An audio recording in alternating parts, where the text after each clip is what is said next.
जिने मोबाईल शिवाय मैत्री अनुभवली.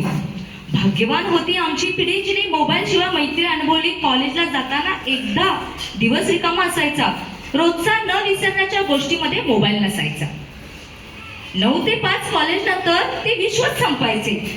कॉलेज कॉल्स व मेसेज न करताही दुसऱ्या दिवशी अचूक भेटायचो. कुणी नाही आलं तर 1 रुपया घेऊन पिवळा डब्बा गाठायचो.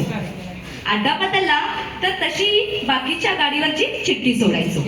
दिवसभर प्रत्येकाची तेव्हा तोंडाची टकळी चालूच असायची. कुणी गेम्स किंवा व्हॉट्सअप अशी विस्कळीत स्थिती नसायची. गप्पांमध्ये पॅसेज जेव्हा गळ्यांनी भरून निघायचे. मन, कान आणि डोळे दर 5 मिनिटांनी फोन नाही शोधायचे. भेटल्यावर तेव्हा खऱ्याच अर्थाने एकमेकांची दुःखे कळायची. आता दिवसभर व्हॉट्सअप करूनही दुःखे स्वतःकडेच ठेवायची. मोठमोठ्याने टाळे देऊन हसते, आता स्माइलीवरचीच भागते. टेक्नॉलॉजी असूनही वेवलेत क्वचितच जुळते. खरेच भाग्यवान होती आमची पिढी जिने मोबाईल शिवाय मैत्री अनुभवली. थँक्यू.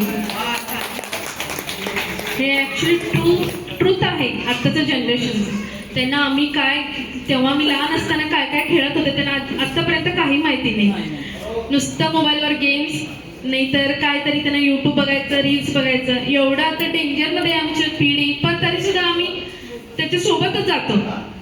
काही आम्ही करू शकत नाही, काही सांगू शकत नाही. काहीतरी म्हणजे त्यांची दुरुपयोग आम्ही ते घेतात म्हणून आमचं एक डोक्यात असतात. तरीसुद्धा हे आम्ही लकी आहे. आमचं जो पिढी आहे ना खूप लकी आहे. आम्ही खूप एन्जॉय केले, नेचरचं एन्जॉय केले, रिलेशनचं एन्जॉय केले. आता तर काही सांगू शकत नाही. एवढं आता डेंजरमध्ये आहे आमच्या पिढी सगळे. अजून कोणतरी असं सांगायचं असलं तर प्लीज सांगा.